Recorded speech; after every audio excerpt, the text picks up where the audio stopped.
Hello friends, so we were in process of guiding you in the GST registration process.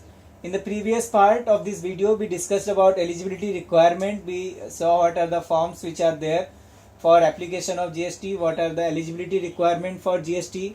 Then we saw how the GSTN number will look like. Then we discussed about the GST certification, like how you have to certify your application either by Aadhaar or by DSC. Here we can see the list of the documents or details which you have or you must be ready with before you visit the portal for applying for GST registration. The first thing is the business incorporation details. It can be a Gumasta license, it can be a trade license, it can be a certificate of incorporation, it can be a partnership deed based on your nature of business. So this is the first document that you must be having for your GST registration. So it's a kind of proof of business. And even if you don't have anything, you have your Gumasta, you have your business license or your business certificate or professional certificate, that will suffice your purpose. It means that it's the proof that you are carrying some business and it has an identity. Next thing that you need is an all existing government certificate registration, like VAT, service tax. This IC refers to import export code, etc. So when you make an application, you have to mention or quote your existing VAT number. Not existing, the VAT has gone away, but if you had your VAT number before 1st of July, you have to quote those VAT number, service tax number, IEC number, etc. So that will come on your registration acknowledgement number, that these were your existing and now your GST number is this. Third thing you require is the principal place of business address with the proof of address, you can say. So the principal place of business generally is the main place of business from which business is carried out. In case it may be your head office, it can be your main warehouse in a particular state. It's a place from where you will be generally making the shipment or making the billing, and that will be the address that you will be quoting on the billing location, and that will be address that you will be giving to your business vendors and customers for supply and receipt of the goods.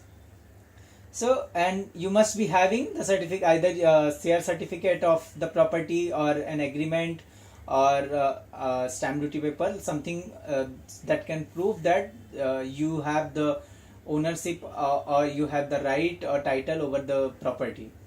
Then you require the additional place of business in state.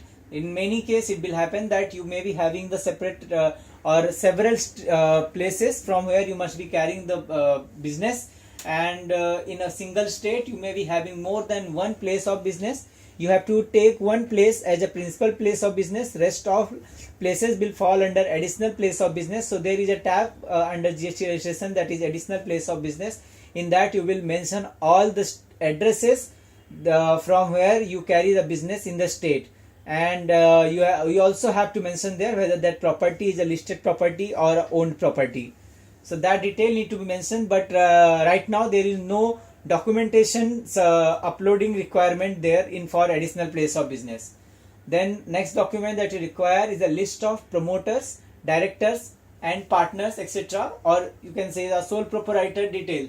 So if there is a single person running the company, so for this you promoter, mostly the person who has started the company, or the director of the company who is authorized to sign, and along with the list of them, you also, for directors and every person, these are the principal officers of the company, their resident address in India. If they are a foreign, like I have mentioned, if they are a foreign directors, then you don't need their resident address in India, and you can mention their you can mention the official address of the company in that place, or you can skip those directors if you your management takes the call accordingly. Then you need to mention the PAN number of all your directors, your Aadhaar number of all directors. Its Aadhaar number is not mandatory, passport number is not mandatory, but the field is there. Then but the mandatory field is the director identification number of all the directors, where it is a company, where it is a private limited company or LLP, or it's a public limited company. So in those cases you must mention and must quote the DIN number, without which the certificate or you cannot submit the application. The next thing that you require is the letter of authorization for the person signing the GST form.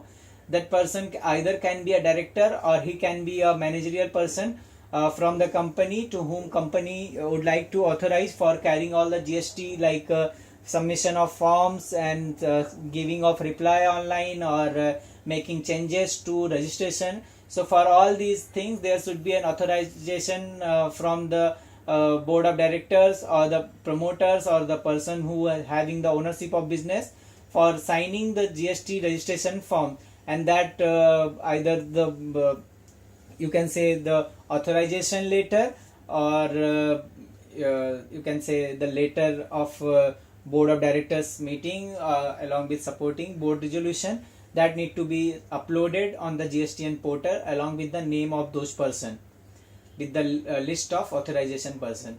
So here I have not mentioned list of authorization person, yes, but you have to upload list of authorization person as well along with the letter of authorization. Then you must be having ready the list of goods and services that you provide, but though you must be ready with all of your goods and services that you provide, but while quoting on the GSTN portal, like what I have seen, you only need to have your top 5 goods and top 5 services that you provide to your vendor. It's not mandatory to have these things, like when you can mention one goods or one service, or you can only mention one service or one goods, that's it in the details, but that should be the major supply that you make to your customer, or the broad categories. So you can take the call according to your business in this case. So, and these details, you as soon as you quote the first digits, 2 digits, it automatically drop down the list of the HSNs that are possible to be quoted in that. So these fields are partially you have to fill, and partially it will suggest you. Then there is a details of bank account. With the bank account proof, you also have to mention how many bank accounts you have. In case you have more than one bank account, then you have to give the details of all those. But one bank account in which you will make, from which you will process the GST payment, from which in which you will receive the refund. So you have to give the complete detail of that bank account, and along with that you will also have to give the proof of bank account, like an passbook or statement or a letter from the bank certifying your bank account, your branch address, your IFSC code, these details, your account number, etc. Then the next thing that you require is the you need to note, not require, is the PAN details is not required for the foreign directors. So they are not mandatory to quote the PAN number, since it's not mandatory for them to hold the Indian PAN number. Then there is a separate registration for a casual taxpayer.